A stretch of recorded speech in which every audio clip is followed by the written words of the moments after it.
Welcome to Shiksha by Swathika and IAS Academy. இன்னைக்கு PYQ பிரம்மாஸ்திரம் சீரீஸ்ல நம்ம பார்க்க போற சப்ஜெக்ட் இந்தியன் பாலிட்டி.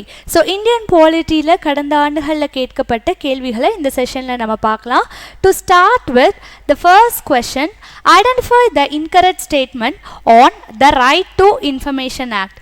தகவல் அறியும் உரிமை சட்டம் 2005 தொடர்பாக கூற்றுகளில் தவறான கூற்றுகளை கண்டறிக. ஸோ 4 ஸ்டேட்மெண்ட்ஸ் கொடுத்துருக்காங்க. இதில் எது ராங் ஸ்டேட்மெண்ட் அப்படிங்கிறது நமக்கு கொஷின் கேட்டிருக்காங்க. So before that we have to know about the RTI act. So right to information act 2005. So RTI அப்படின்னு சொல்லப்படுற தகவல் அறியும் உரிமை சட்டம். இந்த act freedom of information act 2002. Yes, so இந்த ஆக்டை ரீப்ளேஸ் பண்ணப்பட்ட வந்த ஆக்ட் தான் RTI right to information act. Before that it has been like freedom of information act 2002. So இந்த RTI ஆக்ட் அப்படிங்கிறது it got its presidential assent on June 2005 but came into force அப்படின்னு பார்த்தோன்னா exactly October 2005. So RTI Act came into force on October 2005 and இது citizens வந்து எல்லா இன்ஃபர்மேஷனை like செக்யூராக they can able to secure the access to information அப்படிங்கிறதுக்காக கொண்டு வரப்பட்ட ஒரு ஸ்டாட்யூட்டரி ரைட்டு தான் ரைட் டு இன்ஃபர்மேஷன் ஆக்ட் நமக்கு கொடுக்குது. அண்ட் இந்த தகவல் அறியும் உரிமை சட்டத்துக்கு கீழே we have central information commissioner and state information commissioners. So அந்த வகையில் இங்கே கொடுத்துருக்க 4 ஸ்டேட்மெண்ட்டில் நம்ம RTI ஆக்ட் சம்மந்தப்பட்ட ராங் ஸ்டேட்மெண்ட்ஸை பிக் அவுட் பண்ணணும். Before that we have to know about RTI act 2005 it came in to force வந்திருக்கும். பட் அது தொடர்ந்து it has amended in 2019. So RTI Act has been amended in 2019. So RTI Act கீழே ஒரு petition வந்து petitioner வந்து request பண்ணியிருக்காங்க, அது ஒரு ஸ்டாண்டர்ட் ரெக்வெஸ்ட்டாக இருக்குது அப்படின்னா so it has to be responded within the 30 days. But the same request if it is concerned about the life or liberty, so அப்போனா அதற்கான ரெஸ்பான்ஸ் அப்படின்னு பார்த்தோன்னா within 48 hours under RTI Right to Information Act 2005. Okay, so இந்த 4 statements பாருங்க. First statement, to provide for setting out the practical regime of right to information for the citizens. Yes, so primary mandate in the RTI Act அப்படிங்கிறது it primarily mandates the practical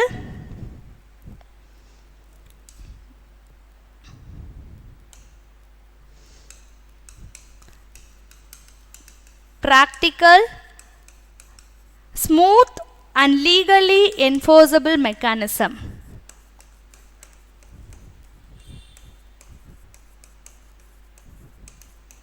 legally enforceable mechanism.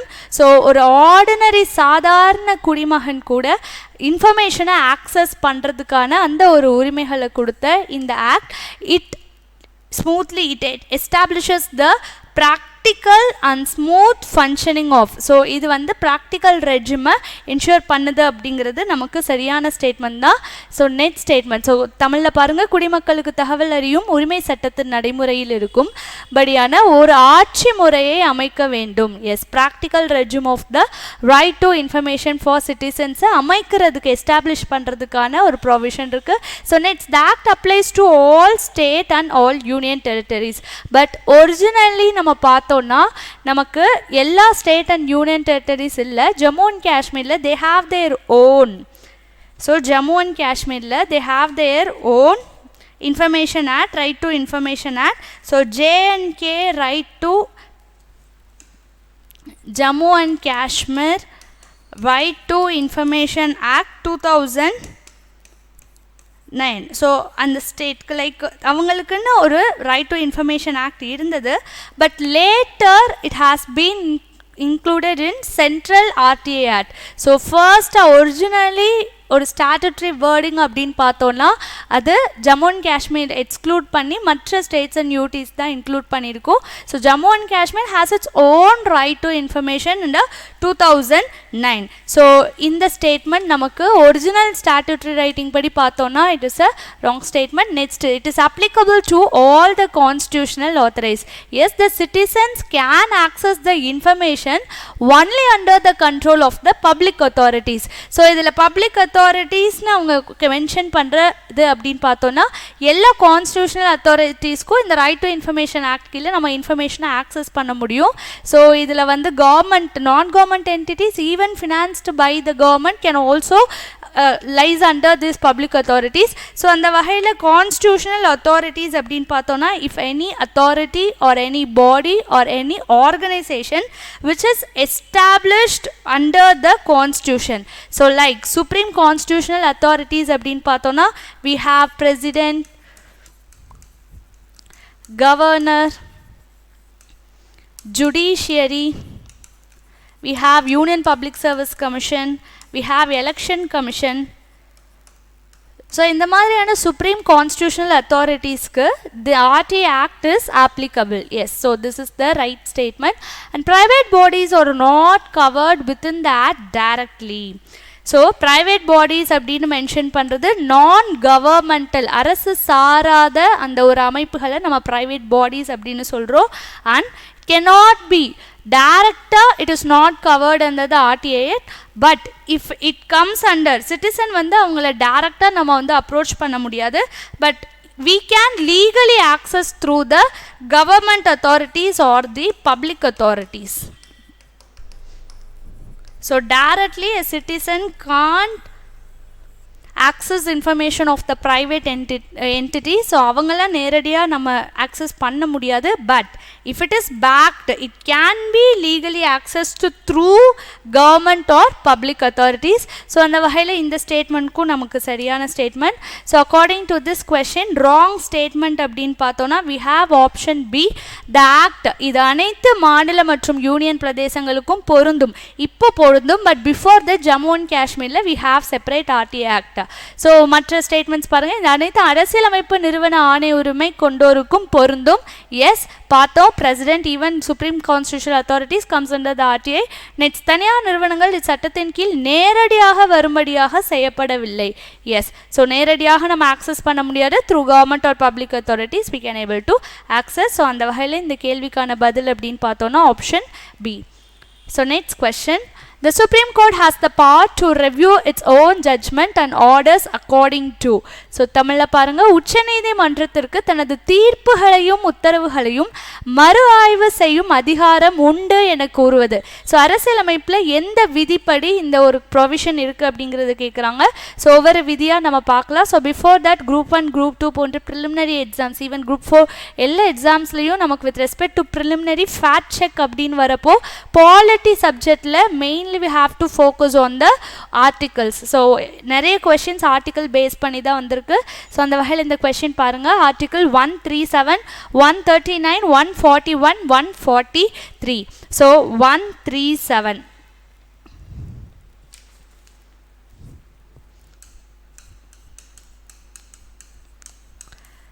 So article 137ல எது சம்மந்தமாக பேசியிருக்காங்க அப்படின்னு பார்த்தோன்னா we have the article which explicitly grant the Supreme Court the power to review any judgment. So உச்சநீதிமன்றம் அவங்க கொடுக்கக்கூடிய உத்தரவுகள் அல்லது தீர்ப்புகளை அவங்களே மறு ஆய்வு செய்வதற்கான, so the power to review any judgments.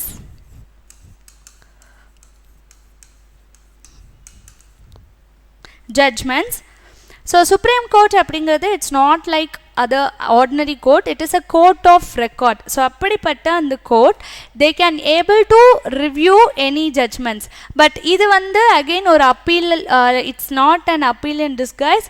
So திருப்பி ஒரு மேல்முறையீடாக இது இருக்காது. If it should have some valid grounds to have its review on its own judgment.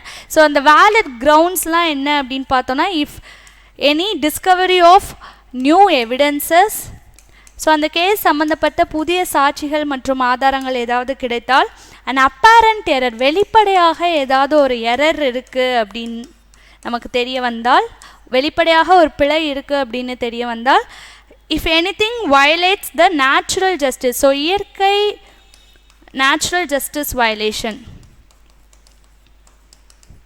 So இயற்கை நீதியை வயலேட் பண்ணுற மாதிரியான ஏதாவது ப்ரொவிஷன்ஸ் இருக்குது அப்படின்னா the Supreme Court has the power.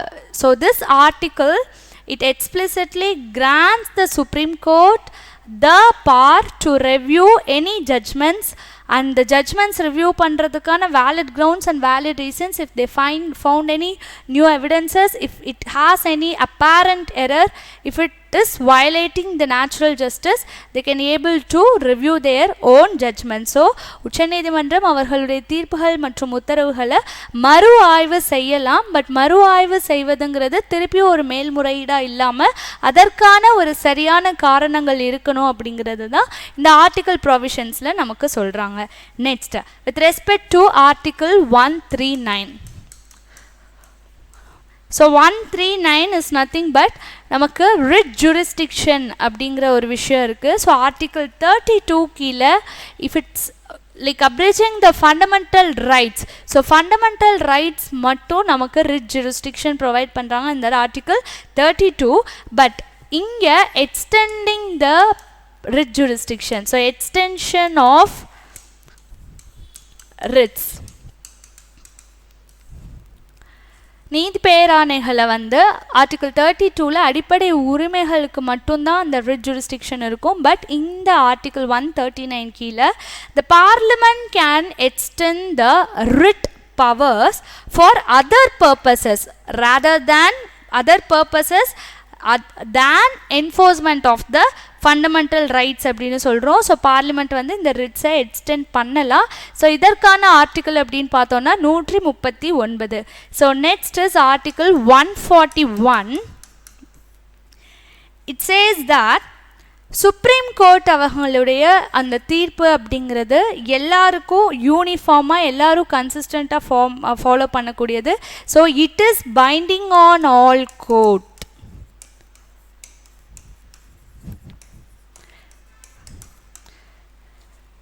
So supreme court அவங்களுடைய judgment it is considered as a law of land for all court. So it is binding on அவங்களுக்கு கீழே வரக்கூடிய எல்லா கோர்ட்ஸ்க்கும் எல்லாரும் கட்டுப்பட்டு வரணும் அப்படிங்கிற ஒரு ப்ராவிஷனை நமக்கு ஆர்டிகிள் 141 கீழே கொடுக்குறாங்க.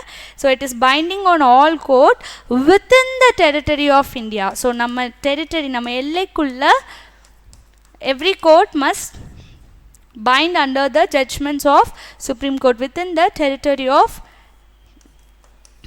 India. So article 141 பார்த்தோம். Next is article 143. This article is frequently asked in the exams. So it is nothing but the advisory jurisdiction.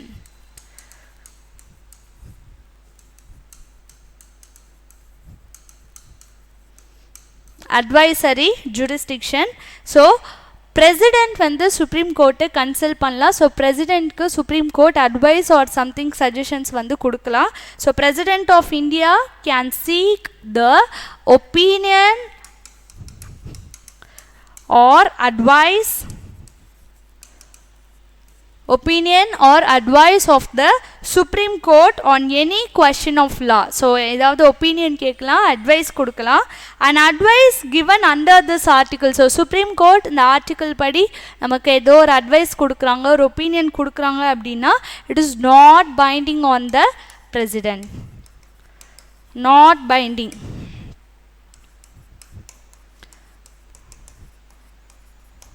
Not binding on the president. அதனால தான் இது அட்வைசரி ஜூரிஸ்டிக்ஷன். இப்போ ஒருத்தவங்க நமக்கு அட்வைஸ் பண்ணுறாங்கன்னா டெஃபினட்டாக அதை கேட்டு கட்டுப்பாட்டுக்குள்ளே வரணும் அப்படிங்கிறது இல்லை. So it is an advisory jurisdiction and this was mandated under article 143.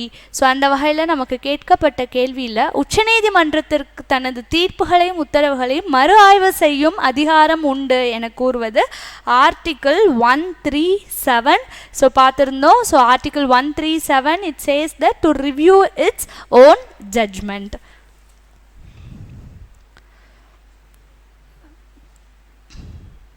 So third question,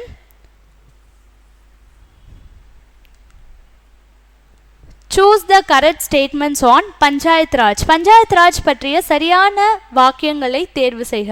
So correct statements கேக்குறாங்க. LM Singhvi committee recommends constitutional status for panchayats. So we have different committees. Balwant Rai Mehta committee, Ashok Mehta committee, LM Singhvi committee. So அந்த வகையில LM Singhvi committee ஓட recommendation அப்படினு பார்த்தோம்னா constitutional status கொடுக்கணும். So பஞ்சாயத்துகளுக்கு ஒரு அரசமைப்பு அங்கீகாரம் கொடுக்கணும் அப்படிங்கறத ரெக்கமெண்ட் பண்ணிருக்காங்களா அப்படிங்கறது கேக்குறாங்க. Next, regarding article 240, regarding article, and it's the article 243B deals with Gram Sabha அப்படினு சொல்லிருக்காங்க. Next, Andhra Pradesh was the second state to establish Panchayat Raj. So Panchayat Raj implement பண்ணதுல first state, second state என்னங்கிறது நமக்கு தெரிஞ்சிருக்கணும்.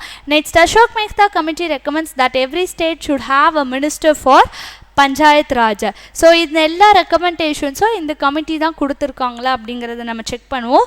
So to start with the, and in the questionல the demand of question is to pick out the correct statements. Yes, to start with the LM Singhvi committee. LM Singhvi committee, and its committee which was appointed on 1986, appointed in 1986, and it's appointed by Rajiv Gandhi government.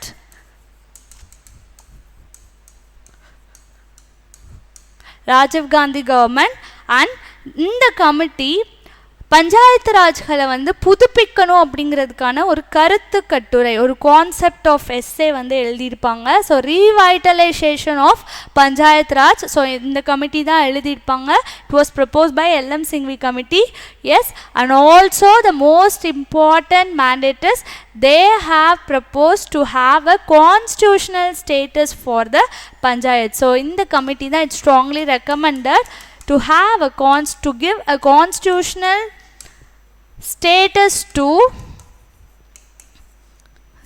for panchayats, and this was recommended by LM Singhvi committee. So LM Singhvi committee குழுவுடைய ஒரு core recommendation, ஒரு strong recommendation அப்படின்னு பார்த்தோன்னா பஞ்சாயத் ராஜ் இன்ஸ்டிடியூஷன்ஸை we have to constitutionally recognize. So அரசமைப்பு அங்கீகாரம் கொடுக்கணும், பாதுகாக்கணும், ப்ரொடெக்ட் பண்ணணும், அண்ட் ப்ரிசர்வ் பண்ணணும் அப்படிங்கிறத சொல்லியிருப்பாங்க. And also they have proposed. So வேறு என்ன ப்ரொவிஷன்ஸ் லைக் ப்ரப்போசல்ஸ் கொடுத்துருக்காங்க அப்படின்னு பார்த்தோன்னா it has added a new chapter to the constitution which says that, which insists that to have a regular election. So regularly we have to conduct the election and to make it as a mandatory provision. So மேண்டட்ரியாக அதை ஆக்கணும், கட்டாயம் கொண்டு வரணும் அப்படிங்கிறத சொல்லியிருப்பாங்க. And this all the most important recommendation with respect to LM Singhvi, and it was established in 1986 under Rajiv Gandhi government. And இந்த ஒரு ரெக்கமெண்டேஷன்ஸ் எல்லாமே finally it have accumulated, and it paves the way for 73rd CAA Constitutional Amendment. 73வது அரசியலமைப்பு சட்ட திருத்தத்திற்கு வித்திட்ட சில முக்கியமான recommendations எல்லாமே நம்ம LM Singhvi கமிட்டி கொடுத்த இந்த ரெக்கமெண்டேஷன்ஸ் தான். ஓகே, ஸோ அந்த வகையில் பார்க்குறப்ப நமக்கு ஸ்டேட்மெண்ட்டில் கொடுத்துருந்தாங்க LM Singhvi committee gave the constitutional status to the Panchayat Raj. Yes, they gave the constitutional status. So next second statement பார்த்தோன்னா ஆர்டிக்கிள் 243A பற்றி பேசியிருந்தாங்க. A or B, கிராம் சபாக்கான ஆர்டிக்கிள் அப்படின்னு சொல்லி கொடுத்துருந்தாங்க. ஸோ இங்கே ஒரு ஃபேக்ட் செக் பண்ணுறாங்க regarding the articles. So article 243, article 243A. So நமக்கு கொடுத்துருக்கக்கூடிய கிராம் சபா அப்படிங்கிறது சம்மந்தப்பட்ட ஆர்டிக்கிள் என்னன்னா A, article 243A deals with the Gram Sabha. And கிராம சபை அப்படிங்கிறது பஞ்சாயத்து ராஜ் அமைப்போட ஒரு ஃபவுண்டேஷன், ஒரு அடிப்படை அப்படின்னு சொல்கிறோம். Foundation of panchayat Raj system, and they have the all registered voters in the village. So next is regarding article 243B. So it speaks about the constitution of panchayats. So பஞ்சாயத்து அமைப்புகளுடைய அந்த ஸ்ட்ரக்சர். ஸோ கான்ஸ்டியூஷன் எப்படி இருக்கணும், இந்த article கீழே தான் it mandates to establish a 3-tier structure. So 3 அடுக்கு முறை அமைப்பு முறையை வந்து இந்த ஆர்டிக்கல் கீழே it has mandated. So 3-tier structure என்ன அப்படின்னு பார்த்தோன்னா, we have the villages, we have the intermediate and district level. 3-tier structure. Constitution of Panchayat was set by Article 243B and Gram Sabha was discussed in Article 243A. So next statement, the state to implement the Panchayat Raj. So Andhra Pradesh second statement கொடுத்திருந்தாங்க. Yes. So அதற்கு முன்னாடி first state எங்க அப்படின்னு பார்த்தோன்னா, it's none other than Rajasthan. So ராஜஸ்தான்ல நாகூர் அப்படிங்கிற district. So it was the first place to implement the Panchayat Raj and the date பார்த்தோன்னா October 2, 1959. October 2nd, 1959, and it is one of the potential question for prelims and already asked previous year question. So already asked questions. So second state அப்படின்னு பார்க்குறப்போ we have Andhra Pradesh. Second state to implement Panchayat Raj system. Yes. And இது October 2. So இது வந்து October 11ல் 1959 establish பண்ணியிருப்பாங்க. So 2 தொடர்ந்து சில நாட்களே October 11ல் 1959 ஸோ ஆந்திர பிரதேஷில் they have establish the Panchayat. So இதுவும் கரெக்டான statement. And discussing about the fourth statement speaks about the Ashok Mehta committee.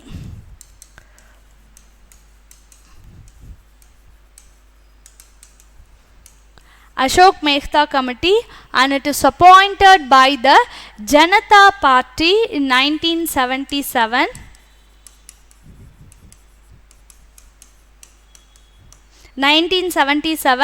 So Balwant Rai Mehta Party Committee வந்து 3-tier structure propose பண்ணிருப்பாங்க.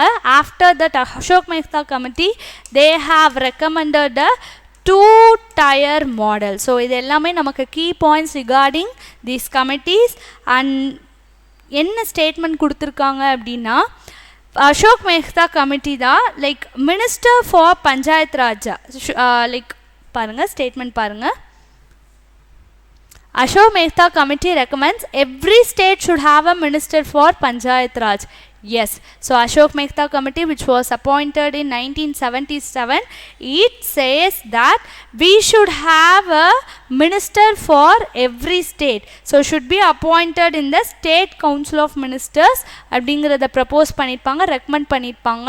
ஸோ ஒவ்வொரு ஸ்டேட்க்கும் so that the local government can become more effective. So அதற்கான fund manage பண்ணுறதுக்கு and also ஈஸியாக access பண்ணுறதுக்கு, coordinate பண்ணுறதுக்கு, ஒரு political accountability கொண்டு வர ப்ராப்பராக ஃபங்க்ஷனிங்கை மேனேஜ் பண்ணுறதுக்கு, அட்மினிஸ்டர் பண்ணுறதுக்கு இந்த ஒரு இனிஷியேட்டிவாக they have set recommended to have a state should have a minister for Panchayat Raj.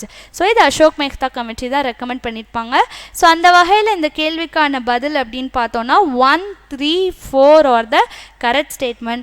Why? Because second statement is wrong. So article 243A deals with Gram Sabha. Article 243B speaks about the constitution of the Panchayat Raj and not with the Gram Sabha. So this statement is the wrong statement, but the demand of the question is to pick out the correct statement.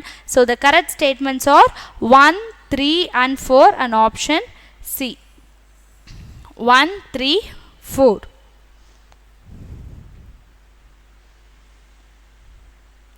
Next, ஒரு statement assertion. So assertion reasoning. So கூற்று காரணம் பாருங்க. கூற்று, the governor and council of minister of a state are not answerable to each other. ஒரு மாநிலத்தின் ஆளுநரும் அமைச்சரவை குழுவும் ஒருவருக்கொருவர் பதிலளிக்க தேவையில்லை.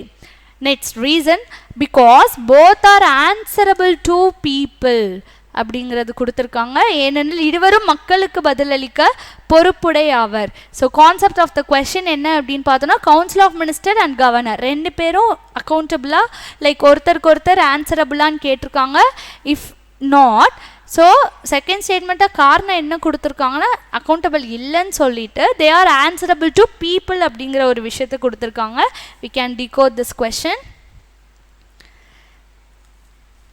So before that we have to know about the article 164 subclass 2. So article 164 subclass 2 la we have the provision that council of minister. So council of ministers is collectively responsible to legislative assembly.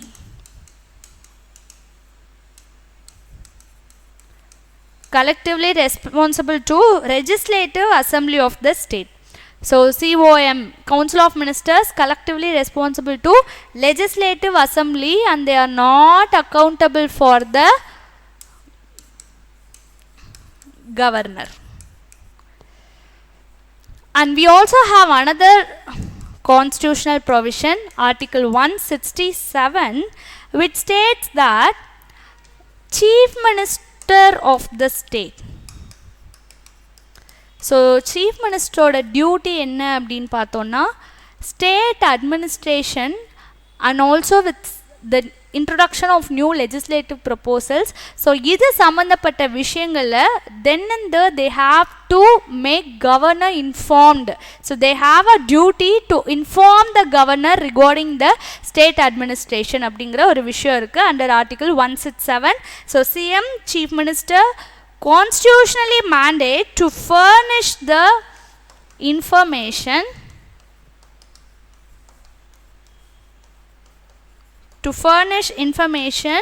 to governor. So என்ன informations அப்படின் பார்த்தோன்னா regarding the state administration and regarding the legislative proposals. So அந்த வகையில் they were nowhere associated, like council of ministers is not, they are not answerable to the governor. They are actually collectively responsible to the legislative assembly. So governor பார்க்கலாம், because நமக்கு கொடுத்துருந்தது like wise வர்ஸா ரெண்டு பேருமே வந்து both are like not answerable அப்படின்னு கொடுத்துருந்தாங்க. To check the fact we are discussing these constitutional provisions. Okay, with respect to governor அப்படின்னு பார்த்தோன்னா governor is none other than an executive head. Governor is an executive head by President of India. President of India. So pleasure of president irukra varaiku he hold the office, and we can also say he is an agent, he or she is an agent of central government. Agent of central government, and governor is accountable to the president and not nowhere connected to the council of ministers, like they are not accountable to the state council of ministers. So rendu perume they are traveling in the separate spheres.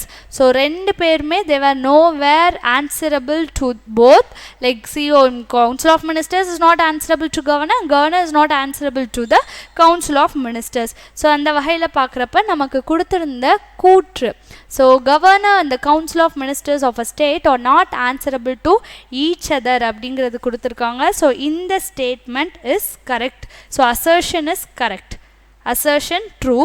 So assertion true அப்படின்னாலே we can eliminate this option.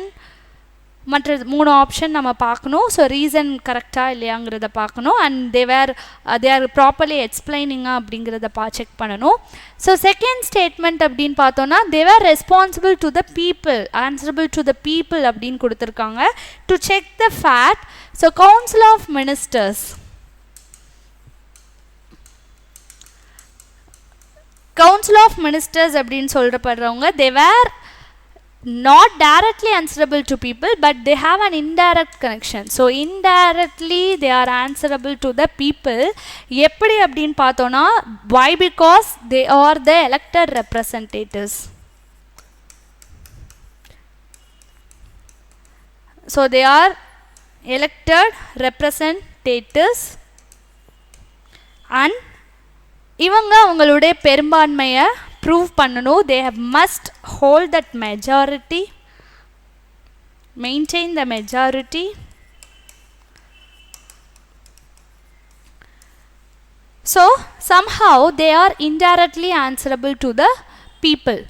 But governor அப்படின்னு பார்த்தோம்னா நம்ம already பார்த்தோம், he is an executive head by the under the president of India, so he is answerable to president. But governor அப்படின்னு பார்க்குறப்போ they are not answerable to the people.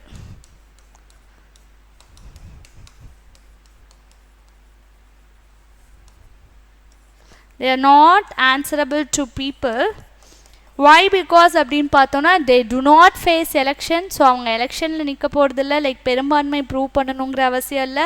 they cannot be voted by people. So மக்களால் தேர்ந்தெடுக்கப்படுறவங்க இல்லை. and they also enjoy the immunity to not even answerable to court. So நீதிமன்றத்துக்கு கூட so court கூட answerable ஆக மாட்டாங்க, like court கூட answer பண்ண தேவையில்லை அப்படிங்கிறதுக்கான கான்ஸ்டியூஷனல் ப்ரொவிஷன் இருக்குது. we have article 361. according to article 361, governor they are enjoying the immunity to not to answer to the not answerable to the court. So அந்த வகையில் இந்த கேள்விக்கான பதில் அப்படின்னு பார்த்தோன்னா reason is false. So abruptly it's false. So A வந்து true or false. So we can go with the answer C. A true or is false. So தமிழில் பாருங்க, ஒரு மாநிலத்தின் ஆளுநர் கவர்னர் அமைச்சரவை குழு கவுன்சில் ஆஃப் மினிஸ்டர்ஸ் ஒருவருக்கொருவர் பதிலளிக்க தேவையில்லை. அதற்கான காரணங்கள் பார்த்தோம். அதுக்கு அரசியலமைப்பில் இருக்கக்கூடிய பிரிவுகள் என்ன சொல்லுது அப்படிங்கிறது பார்த்தோம். ஏனெனில் இருவரும் மக்களுக்கு பதிலளிக்க பொறுப்புடையவர் அப்படின்னு கொடுத்துருக்காங்க. நோ கவுன்சில் ஆஃப் மினிஸ்டர்ஸ் அமைச்சரவை குழு கூட தே வேர் இன்டைரக்ட்லி ஆன்சரபிள். பட் கவர்னர் அப்படின்னு பார்க்குறப்ப அவர் பொறுப்பு லைக் மக்களுக்கு ஆன்சர் பண்ணுற பொறுப்பில் இல்லை. They are not answerable to people அப்படிங்கிறது தான் fact under constitutional provisions. So next is the Amendment Act which added a new directive principle relating to cooperative society. So ஒரு 4 அமெண்ட்மெண்ட்ஸ் கொடுத்துருக்காங்க. With these amendments so 97th Constitutional Amendment Act 2011, 42nd Constitutional Amendment Act 1976, 44th Constitutional Amendment Act 1978, 86th Constitutional Amendment Act 2002. So with respect to amendments நமக்கு already இதில் க்ரோனாலஜிலெலாம் கேட்டிருக்காங்க. So இதெல்லாம் ரொம்ப இம்பார்ட்டண்ட்டான amendment. So இந்த important amendments எந்தெந்த இயரில் இருக்குது without giving the year they May ask இந்த க்ரோனாலஜி. ஸோ ப்ரீவியஸ் இயரில் நம்ம இன்ஃபோ பண்ண வேண்டியது இதுதான். rather trying to study the answers we have to infer. so இதெல்லாம் key topics இருக்கு. so இதை பற்றின நாலேஜ்லாம் நம்ம கெயின் பண்ணணும் அப்படிங்கிறது தான். so coming back to the question, கூட்டுறவு சங்கங்கள் தொடர்பான புதிய அரசு நெறிமுறை கொள்கையை சேர்த்த அரசியலமைப்பு திருத்த சட்டம் எது அப்படின்னு கேட்டிருக்காங்க. ஸோ இந்த கேள்வி பாருங்க. So to start with the 97th Constitutional Amendment Act 2011 வந்து 97வது அரசியலமைப்பு சட்ட திருத்தம் 2011 97th Constitutional Amendment Act 2011. It gives the constitutional status and protection to the cooperative societies.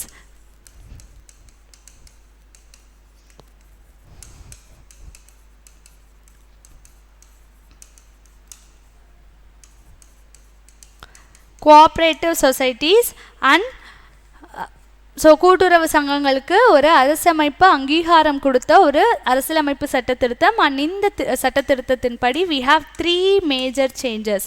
So இது கீழே we have added 3 new provisions.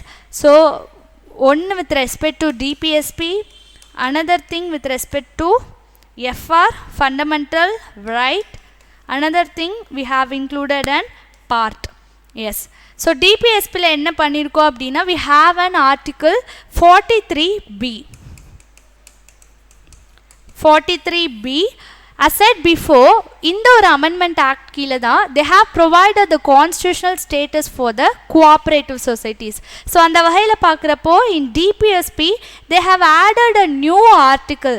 It's none other than article 43B. So இந்த 43B கீழ add பண்ண DPSP என்ன சொல்லுது அப்படின்னா it speaks about the democratic functioning and voluntary formation of cooperative societies. Voluntary formation of cooperative societies. So in part 4 DPSP 97 Constitutional Amendment Act added article 43B which speaks about democratic functioning and voluntary formation of cooperative society. So கூட்டுறவு சங்கங்கள் வந்து form பண்ணுறதுக்கு அவங்களுக்கான அந்த ஜனநாயகத்தோட like டெமோக்ராட்டிக்காக அவங்க function ஆகிறதுக்கு செயல்முறையில் இருக்கிறதுக்கான ஒரு article provision they have provided under article 43B. Next, with respect to fundamental rights, so part 3ல சில விஷயங்களை modify பண்ணியிருக்காங்க under article 19(1)(c). 19(1)(c) இந்த ப்ரொவிஷனில் என்ன சொல்லியிருப்பாங்க அப்படின்னு பார்த்தோன்னா to include right to form cooperative society as a fundamental right.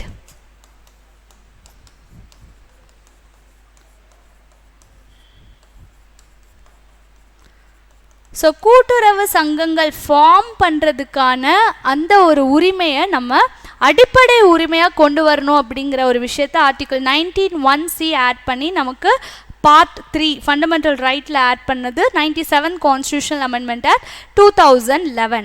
And with respect to part so என்ன modify பண்ணியிருக்காங்கன்னா they have added a part 9B.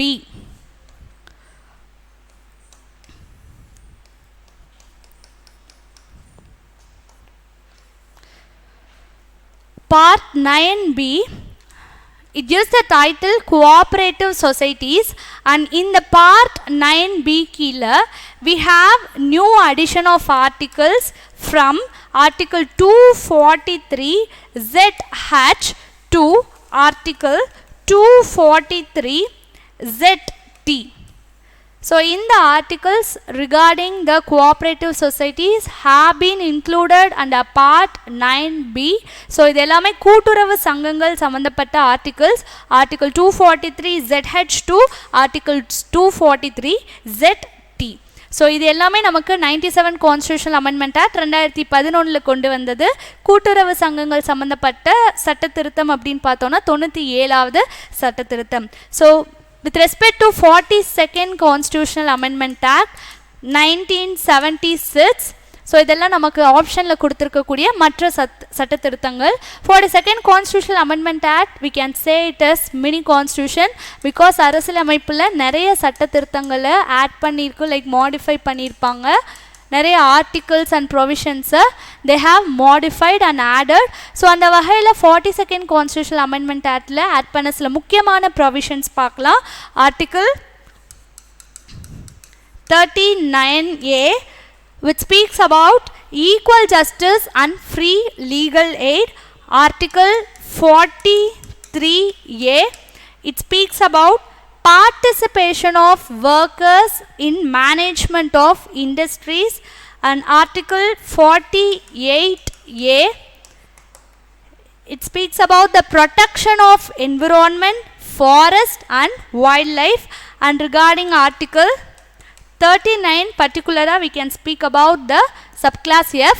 So it says like healthy development of a child.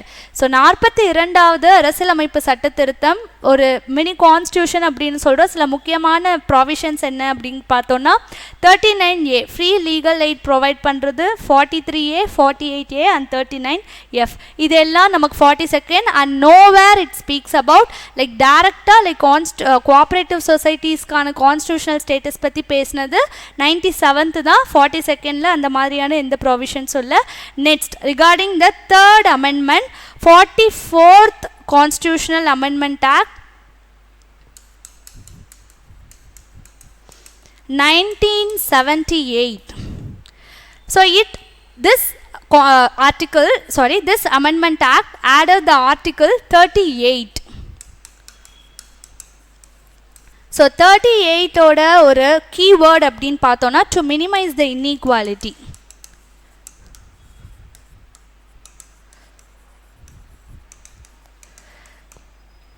With respect to income, with respect to status, with respect to facilities, with respect to opportunities. So இந்த வகையில் சமத்துவம் இன்மையை, so சமத்துவம் பேணணும், சமத்துவம் இன்மையை குறைக்கணும் அப்படிங்கிறதுக்கான constitutional provision comes under article 38. So இந்த ஒரு ஆர்டிக்கிளை add பண்ண அரசியலமைப்பு சட்ட திருத்தம் அப்படின்னு பார்த்தோன்னா 44வது சட்ட திருத்தம் 1978. நெக்ஸ்ட் ஆப்ஷனில் கொடுத்துருக்க constitutional amendment act 86 constitutional amendment act 2002. So it is one of the amendment act which is centered around education. So kalvi sambandhapatta oru provision kuduthirpanga. So article 45 oda and the subject matter இது வந்து change பண்ணிருக்கும். Like எல்லாருக்கும் early childhood la we have to provide the education and it should be free and compulsory அப்படிங்கிறதுக்கான provision கொடுத்திருப்பாங்க. So அந்த வகையில demand of the question அப்படின்னு பார்க்குறப்போ they ask that in which amendment the new directive principle relating to cooperative society is given, and it is given under 97th Amendment Act 2011.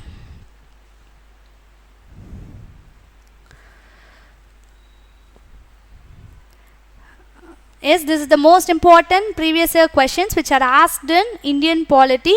Hope this content is useful for your preparation. Keep learning and stay updated. Thank you.